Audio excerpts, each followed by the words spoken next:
حضرت سلطان باہو رحمت اللہ تعالیٰ علیہ کے ایک خادم ہوئے ہیں، ان کا اصل نام امیر بابا لکھا ہے بعض جگہوں پہ، لیکن ان کو کدن میاں، کڈن میاں، بڈھے میاں کئی ناموں سے یاد کیا جاتا ہے۔ بڑے درویش تھے، صاحب حضوری آدمی تھے۔ اکثر لوگ دم درود کرانے آتے تھے ان کے پاس۔ بزرگوں کے پاس لوگ آتے ہیں، اللہ کے بندے دعا کرتے ہیں تو اللہ خیر فرما دیتا ہے۔ آج کل کا زمانہ نہیں، اب تو دکانداری ہے نا، ٹوکن چلتے ہیں، تو اللہ تعالیٰ خیر کرے، حالات بڑے عجیب و غریب ہیں۔ تو ان کے پاس لوگ آیا کرتے تھے دم کرانے۔ انہوں نے نا دور ایک برتن رکھا ہوا تھا، تو کوئی آدمی آتا تو تھوڑا سا اس میں نذرانہ ڈالتا، تو کہتا حضرت جی میرا یہ کام ہے، یہ کر دیں۔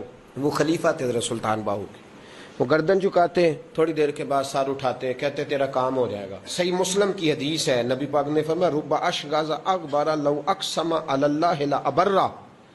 اللہ کے کچھ بندے ایسے ہیں جو اللہ کو قسم بھی دے تو اللہ ان کی قسم پوری کر دیتا ہے۔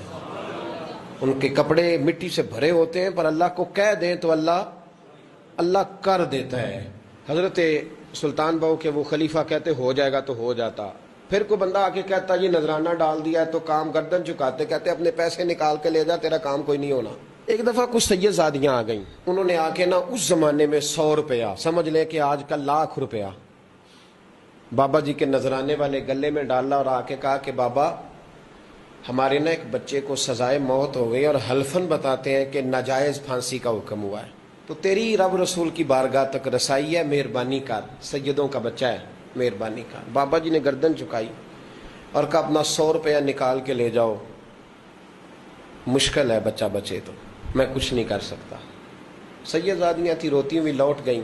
بچے کی نانی زندہ تھی، ان کو جا کے بتایا تو وہ رونے لگ گئیں، کہنے لگی تمہیں بات نہیں کرنی آئی، اللہ کے بندے بڑے نرم دل ہوتے ہیں، تمہیں منانا نہیں آیا، ورنہ یہ ہو سکتا تھا۔ میں جاتی ہوں۔ وہ آئی، 100 روپیہ ڈالا اور بابا جی امیر صاحب کے پاس بیٹھ کے کہنے لگی بابا بات یہ ہے کہ ہم سید ہیں، ہے سارا ہمارے گھرانے کا، پر چلو آج تک رسائی تیری ہے، آج کل تیرے تعلقات مضبوط ہیں تو مہربانی کر، کوئی غلط بات نہیں، بچے کو پھانسی غلط ہو رہی، مہربانی کر۔ بابا کہنے لگا اماں میرے بس میں نہیں، میں بھی تو اللہ کا کمزور بندہ ہوں نا، مالک کا کمزور بندہ ہوں، کو ضروری نہیں، دعا پہ فضل ہوتا ہے، اگر اس کی مشیت ہو تو پھر بندہ کیا کر سکتا ہے۔ تو اماں یہ کام نہیں ہو سکتا، تو اماں رونے لگ گئی، کہنے لگی کوئی نہیں، میں قیامت کے دن حضور کی بارگاہ میں تیری شکایت کروں گی، میں کہوں گی کہ میں نے بتایا تھا میں سید ہوں، اس نے توجہ ہی نہیں کی، میرا کوئی خیال ہی نہیں کیا۔ بابا صاحب فرمانے لگے اماں پیسے نہ نکالنا، جا تیرا کام ہو جائے گا، جا تو ہو گیا تیرا مسئلہ حل، ہو جائے گا۔ وہ آپ پیسے رکھتے تھے تو سال کے بعد، 6 مہینے کے بعد، مہینے کے بعد جا کے حضرت سلطان باہو کو دے کے آیا کرتے، وہ وہاں لنگر میں یا کسی جگہ خرچ کرتے تھے۔ جس دن اس بچے کی پھانسی کا وقت تھا نا، تو وہ بابا جی حضرت سلطان باہو کے پاس چلے گئے۔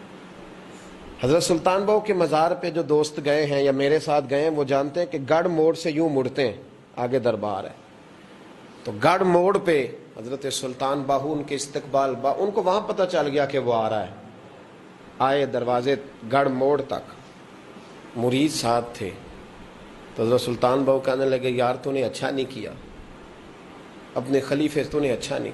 کہنے لگے حضور چارہ کوئی نہیں تھا، سید زادیاں آ گئی تھیں، حضور کا خاندان تھا، میں کیا کرتا۔ مرید کہتے ہمیں سمجھ نہیں آ رہی کہ یہ کیا ہو رہا ہے۔ کہنے لگے مجبوری تھی، کیا کرتا، کدھر جاتا، حضور کا خاندان تھا۔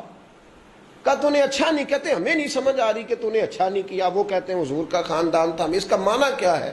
کہتے ہیں تھوڑی دیر گزری، بچہ وہاں سے رہا ہو گیا، حضرت سلطان باہو کے خلیفہ کا انتقال ہو گیا، وہ وصال کر گئے، وصال ہو گئے۔ آپ نے جنازہ پڑھایا، دفن کیا، تو غلام کہنے لگے حضور یہ ماجرا کیا ہے؟ آپ فرمانے لگے اس نے اللہ کے حضور دعا کی تھی کہ مولا جناب اسرائیل نے اس دن کسی نہ کسی کی روح لے نہیں آنا ہے نا، تو میری لے جائے۔ اب سید زادیاں دروازے پہ آ گئی ہیں، تو سادات کو تو خالی نہیں نہ بھیجا جا سکتا، مصطفیٰ کا خاندان ہے، حضور میری روح لے جائی جائے اور اس سید زادے کو چھوڑ دیا جائے۔ فرمایا اس نے اللہ کے حضور قربانی دے کے وَفَدَيْنَاهُ بِذِبْحٍ عَظِيمٍ، جس طرح حضرت اسماعیل کے لیے مینڈا آ گیا تھا تو ان کی جگہ ان کی روح کو قبول کر لیا۔